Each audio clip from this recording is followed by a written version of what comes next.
Hello dear students, once again welcome to everyone on our channel Learnopedia. एक बार फिर से आप सभी का बहुत बहुत स्वागत है हमारे चैनल लर्नोपीडिया पे। ठीक है, दिस इज विपिन हियर और आज इस पर्टिकुलर वीडियो में हम लोग क्लास 10 की हिस्ट्री का चैप्टर जो फर्स्ट है rise of nationalism in Europe, उसके फोर्थ पार्ट को कवर करेंगे। और इस पर्टिकुलर वीडियो में केवल हम दो ही चीजें कवर करेंगे। कुछ हम नेपोलियन बोनापार्ट के बारे में फैक्ट जानेंगे और जो नेपोलियन बोनापार्ट ने एक रिफॉर्म इंट्रोड्यूस किया था 1804 में, नेपोलियनिक कोड जिसे कहा जाता है और उसे सिविल कोड ऑफ 1804 भी कहा जाता है, उसको इंट्रोड्यूस करने के पीछे उसका इंटेंशन क्या था और उस पर्टिकुलर एक्ट के पीछे, उस पर्टिकुलर एक्ट में कौन कौन से प्रोविजंस दिए गए थे। ठीक, तो इस वीडियो को स्टार्ट करने से पहले थोड़ा सा हम लोग रिवीजन कर लेते हैं। जो ऑलरेडी हमने 3 पार्ट कवर कर लिए, उन तीनों पार्ट का एक बार थोड़ा सा रिवीजन हो जाए, फिर इस चौथे पार्ट को हम स्टार्ट करेंगे। ठीक, तो पार्ट फर्स्ट, पार्ट सेकंड और पार्ट थर्ड, इन तीनों ही पार्ट्स में हमने इस पर्टिकुलर चैप्टर के जो टॉपिक्स कवर किए वो देखिए। सबसे पहले हमने इस चैप्टर का इंट्रो किया, हमने नेशनलिज्म वर्ड के बारे में जाना और ये जाना कि ये जो नेशनलिज्म था, ये इसका पहला एक्सप्रेशन आया कहां से था और क्यों आया था। ठीक, इसके बाद हम लोगों ने थोड़ा बहुत क्या कहते हैं जो इंपॉर्टेंट टर्म दिए गए थे, इंपॉर्टेंट टर्मिनोलॉजीज दी गई थी, उनके बारे में जाना, जैसे कि एब्सोल्यूटिज्म क्या है, इथोपियन क्या है, प्लेबेसाइट क्या है, इन इंपॉर्टेंट टर्म्स के बारे में भी हमने जाना। हमने फ्रेडरिक सोरियो की जो पेंटिंग दी गई थी, वो पेंटिंग क्या रिप्रेजेंट कर रही थी, उस चीज को भी हमने देखा अपने लास्ट पार्ट्स की वीडियोस में। इसके बाद फ्रेंच रिवॉल्यूशन के बारे में जाना कि फ्रेंच रिवॉल्यूशन में क्या कहते हैं, एक्चुअली वो रिवॉल्यूशन हुआ कैसे, इमीडिएट कॉज को समझा और उस रिवॉल्यूशन होने के बाद वहां पे जो भी फॉर्म्स ऑफ गवर्नमेंट बनी, ठीक है, मोनार्की के बाद कॉन्स्टिट्यूशन में, मतलब जो भी चेंजेस आए उन चेंजेस के बारे में हमने जाना। इसके बाद हमने ये भी देखा, जो कि मोस्ट इंपॉर्टेंट आपका टॉपिक था, कि फ्रांस में 1789 में जब रिवॉल्यूशन स्टार्ट हुआ तो 1790 में जो कॉमन पीपल्स वहां के थे, उन सभी ने, कॉमन पीपल्स ने, आप कह सकते हो रिवोल्यूशनरी पर्संस ने एक ऐसा सेंस क्रिएट किया, एक ऐसा आइडेंटिटी, एक ऐसा कॉमन सेंस क्रिएट किया जिसने सभी के अंदर एक आइडेंटिटी का, एक नेशन आइडेंटिटी का, आप कह सकते हो कि एक नेशनल आइडेंटिटी का सेंस डेवलप किया था। ठीक, तो एक और चीज आपको बता दे, फ्रांस में रिवोल्यूशनरीज किसे कहा गया था, जो कॉमन पीपल्स थे, जो थर्ड स्टेट से बिलोंग करते थे, उन्हीं कॉमन पीपल्स को रिवोल्यूशनरी कहा गया था। आप कह सकते हो जैकोबिन क्लब का फॉर्मेशन भी उसी स्टेट्स के पीपल ने किया था। और सेकंड थिंग, वही पर्संस आपके रिवोल्यूशनरीज थे, क्योंकि उनका मेन मोटिव क्या था, उनका मेन मोटिव यही था कि मोनार्की फॉर्म ऑफ गवर्नमेंट को खत्म किया जाए और क्या कहते हैं, एक ऐसा फॉर्म ऑफ गवर्नमेंट लाया जाए जहां पे सभी पर्संस इक्वल हैं। ठीक है, तो जो आपके जैकोबिन क्लब्स के मेंबर्स थे, या आप उनको कह सकते हो जो रिवोल्यूशनरी पर्संस थे, ये इसी पर्टिकुलर नेशन स्टेट के आइडिया को लेकर पूरे के पूरे यूरोप में फैल जाते हैं और पूरे के पूरे यूरोप में जा जाके लोगों से कहते हैं कि आप लोग भी मोनार्की फॉर्म ऑफ गवर्नमेंट के अगेंस्ट में या मल्टी डायनेस्टिक सिस्टम के अगेंस्ट में वॉइस उठाइए और नेशन स्टेट फॉर्म करिए। ठीक, तो यहां तक हमने अपने पार्ट थर्ड में कवर कर लिया था। अब पार्ट फोर्थ हम कवर करेंगे। आज नेपोलियन बोनापार्ट के बारे में कुछ फैक्ट जानेंगे और नेपोलियन बोनापार्ट ने जो रिफॉर्म्स इंट्रोड्यूस किया था फ्रांस में और उन सभी प्लेसेस पे जिस प्लेसेस को उसने एनेक्स कर रखा था। ठीक है, वो प्लेसेस कौन कौन से थे, वो क्या कहते हैं, फ्रांस के टेरिटोरियल बाउंड्री से जो भी अगल बगल के सटे एरियाज थे, उनको भी आपके नेपोलियन बोनापार्ट ने कंक्योर कर लिया था वार में। तो उन एरियाज में भी और पूरे के पूरे फ्रांस में जो इसने सिविल कोड ऑफ 1804 इंट्रोड्यूस किया था, वो केवल फ्रांस में ही नहीं था, फ्रांस के अलावा उन सभी एरियाज पे ये इंप्लीमेंट होता था, उन सभी एरियाज पे लागू होता था जिसको नेपोलियन बोनापार्ट ने एनेक्स किया था, या आप कह सकते हो वार में कंक्योर किया था। ठीक, तो चलिए इस वीडियो को स्टार्ट करते हैं और नेपोलियन बोनापार्ट के बारे में जानते हैं कि एक्चुअली में ये पर्सन कौन था, कहां से बिलोंग करता था, इसका डेट ऑफ बर्थ क्या हुआ था। डेट ऑफ बर्थ आता नहीं है लेकिन जान लेंगे। ठीक है, तो चलिए स्टार्ट करते हैं। अब देखिए, आप सभी को पता है कि नेपोलियन बोनापार्ट को एक ग्रेट वार जनरल बोला जाता है, ग्रेट वार जनरल। ठीक है, नेपोलियन बोनापार्ट को वर्ल्ड के जो वन ऑफ द मोस्ट, क्या कहते हैं, one of the most brave great war general, उनमें से एक आपके नेपोलियन बोनापार्ट को कहा जाता है। इनका डेट ऑफ बर्थ है 15 अगस्त 1769। ठीक है, 15 अगस्त 1769 में इनका जन्म हुआ था। फ्रांस के ही एक आइलैंड में, फ्रांस का एक आइलैंड था जिसका नाम था कॉर्सिका।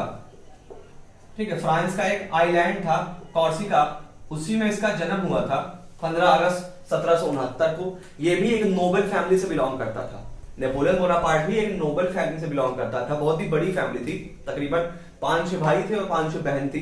तो नेपोलियन बोनापार्ट एक नोबल फैमिली से बिलोंग करता था और ये लोग कॉर्सिका आइलैंड में रहते थे।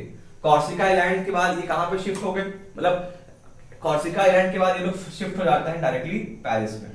ठीक, तो एक और इंपॉर्टेंट आपको चीज बता दें, एक और इंपॉर्टेंट चीज याद रखिएगा, नेपोलियन बोनापार्ट का बचपन से ही इसका ये एम था, इसका चाइल्डहुड ड्रीम था, इसका बचपन से ये एम था कि ये आगे चलकर फ्रांस को आगे चलकर बड़ा होकर फ्रांस को विश्व की एक बड़ी शक्ति बनाए। ठीक है, इसका ये चाइल्डहुड ड्रीम था नेपोलियन बोनापार्ट का, बचपन से इसको ये करना था, इसका ये सपना था कि मैं आगे चलकर फ्रांस को विश्व की सबसे बड़ी शक्ति बनाऊंगा।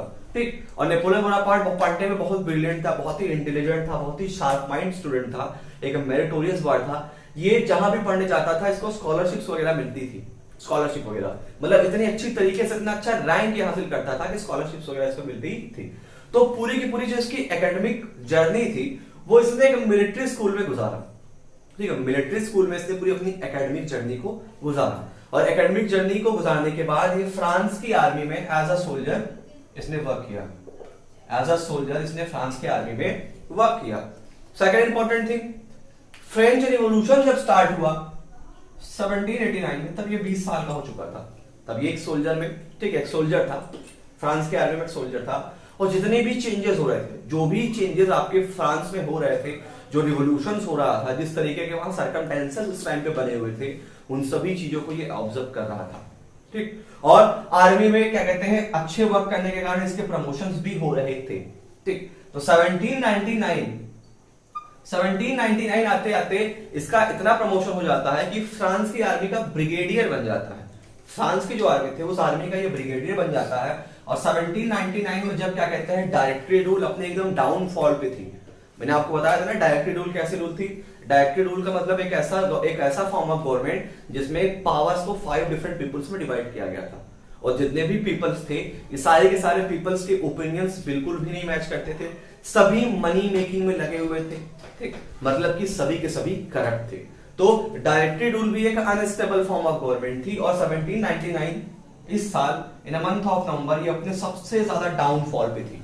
ठीक है, बहुत ज्यादा गड़बड़ी हो गई थी इस गवर्नमेंट में और इसी के डाउनफॉल का फायदा उठाकर आपके नेपोलियन बोनापार्ट ने इन month of 1799 in month of November the year is 1799 इसने फ्रांस की डायरेक्टरी रूल जो वहां की गवर्नमेंट थी उस पर अटैक किया और वहां पे स्टैब्लिश कर दिया क्या, डिक्टेटरशिप।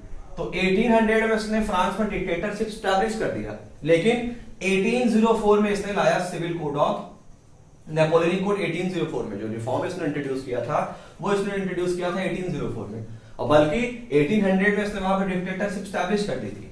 लेकिन डिक्टेटरशिप स्टैब्लिश करने के बाद इन 4 सालों में इसने लगातार वार लड़ी, लगातार बहुत सारे युद्ध लड़े और कोई भी युद्ध ये हारा नहीं उनमें से। ठीक, और उन सभी मतलब फ्रांस का जो पॉलिटिकल बाउंड्री था उस बाउंड्री के जितने भी नेबरिंग प्लेसेस थे उन सभी प्लेसेस के राजा महाराजाओं को युद्ध में हरा के उनके एरियाज को इसने कर लिया कनक्योर।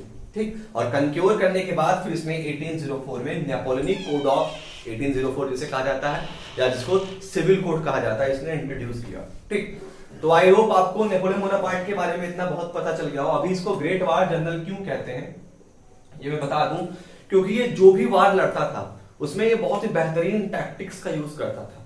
बहुत ही कम बैटल है जो नेपोलियन बोनापार्ट अपनी लाइफ में हारा है, 3 से 4 ही बैटल होंगे जो हारा होगा, बाकी मोस्टली बैटल से जीतता था अपने माइंड की बदौलत। ठीक है, इतनी बेहतरीन तरीके से ये वार में टैक्टिक्स बनाता था कि जल्दी कोई बैटल ये डिफीट नहीं करता था। ठीक, और नेपोलियन बोनापार्ट को डिफीट करने के लिए 4 देशों को आपस में मिलना पड़ा था। ठीक है, 4 स्टेट्स को आपस में मिलना पड़ा था। तो वो सारी चीजें भी हम जानेंगे, लेकिन आई होप आपको यहां तक समझ में आ गया हो। अब हम चलते हैं और देखते हैं कि नेपोलियन बोनापार्ट ने जो सिविल कोड इंट्रोड्यूस किया था, नेपोलियन बोनापार्ट ने जो पॉलिटिकल और इकोनॉमिकल रिफॉर्म्स किए थे उन रिफॉर्म्स के बारे में जानेंगे। और रिफॉर्म इंट्रोड्यूस किया गया था कब, 1804।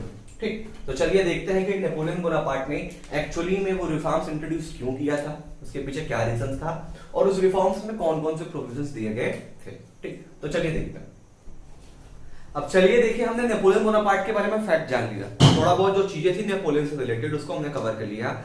अब हम देखेंगे कि 1804 में नेपोलियन बोनापार्ट ने जो सिविल कोड इंट्रोड्यूस किया गया था उन सिविल कोड में कौन कौन से प्रोविजन थे। ठीक, लेकिन इसको कवर करने से पहले हम ये देखेंगे कि 1804 में जो ये civil code of 1804 Napoleon Bonaparte द्वारा इंट्रोड्यूस हुआ था, ठीक है, इसको इंट्रोड्यूस करने के पीछे नेपोलियन बोनापार्ट का क्या इंटेंशन थे, क्या उसके रीजंस थे। विदाउट एनी रीजन तो वो कोई लॉ या कोई एक्ट ऐसे इंप्लीमेंट करेगा नहीं। तो इस पर्टिकुलर एक्ट को इंप्लीमेंटेशन में लाने के पीछे नेपोलियन बोनापार्ट का क्या रीजन था, ठीक। तो आपको मैंने बताया था ना कि बचपन में चाइल्डहुड ड्रीम ही नेपोलियन बोनापार्ट का ये था कि वो आगे चल के फ्रांस को विश्व की सबसे बड़ी और सबसे पावरफुल कंट्री या पावरफुल स्टेट बनाए, ठीक। तो नेपोलियन बोनापार्ट ने 1804 में जो ये सिविल कोड इंट्रोड्यूस किया गया था, इसको इसीलिए किया गया था ताकि लार्ज नंबर ऑफ रेवेन्यू वो जनरेट कर सके। क्या कर सके? लार्ज नंबर ऑफ रेवेन्यू वो जनरेट कर सके।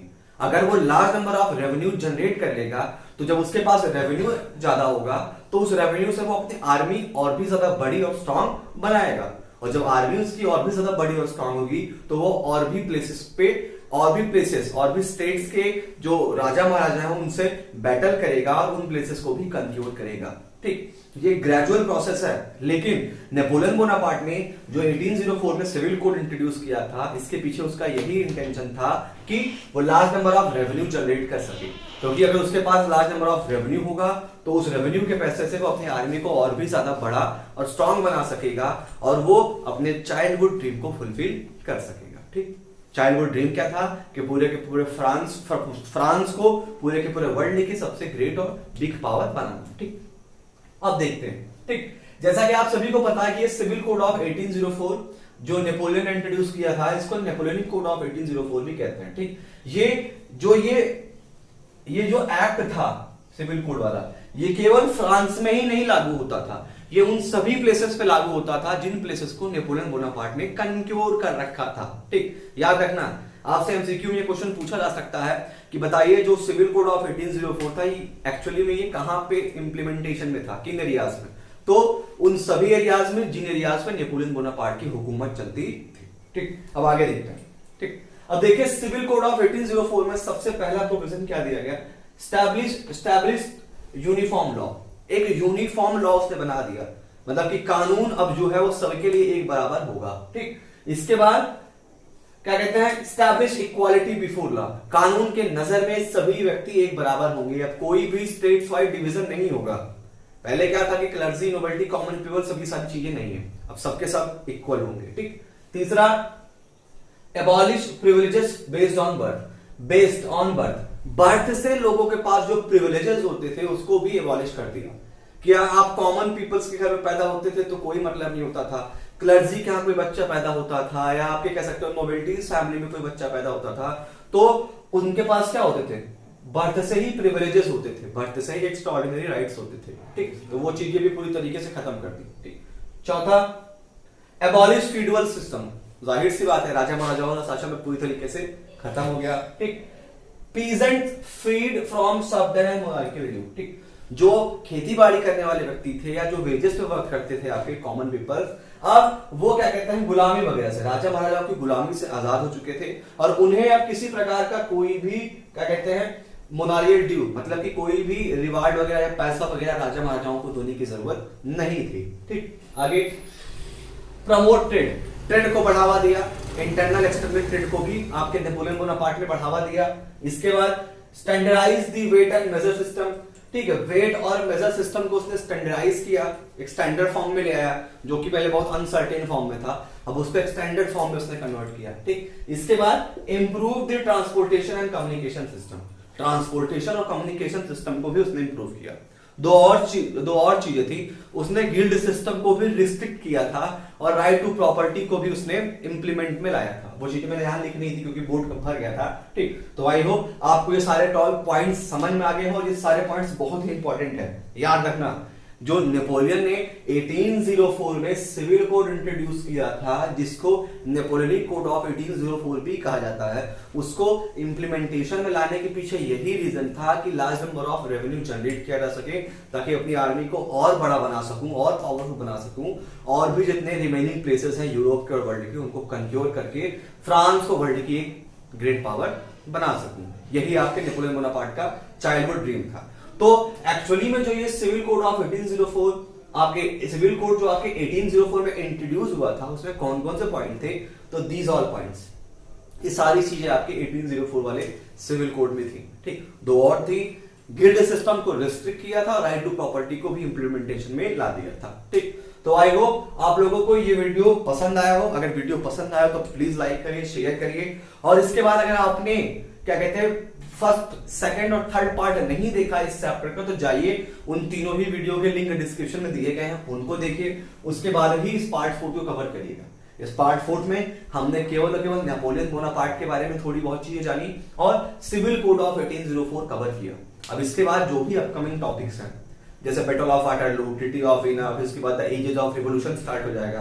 तो जो भी अपकमिंग टॉपिक्स हैं वो अपकमिंग पार्ट्स के जरिए आप सभी तक पहुंचते रहेंगे। ठीक, तो एक बेहतरीन तरीके से ये पूरा का पूरा चैप्टर कवर किया जा रहा है पार्ट्स में, एक एक पॉइंट्स को, एक एक डाउट को, एक एक टॉपिक को, सबके कॉन्सेप्ट को बहुत अच्छी तरीके से समझाया जा रहा है। ठीक, एक एक टर्मिनोलॉजीज को भी मैं एक्सप्लेन कर दे रहा हूं। और इस बार के अपकमिंग पेपर में फिगर बेस्ड क्वेश्चन नहीं आने, तो फिगर्स को बिल्कुल भी आप लोग स्टडी मत करिए, सैंपल पेपर जिस तरीके से उसी तरीके से पेपर्स आने हैं। ठीक, तो बने रहिए लर्नोपीडिया चैनल के साथ, देखते रहिए हमारे वीडियो। ओके, मिलते हैं नेक्स्ट वीडियो के लिए, तब तक आप लोग बी सेफ, बी केयर।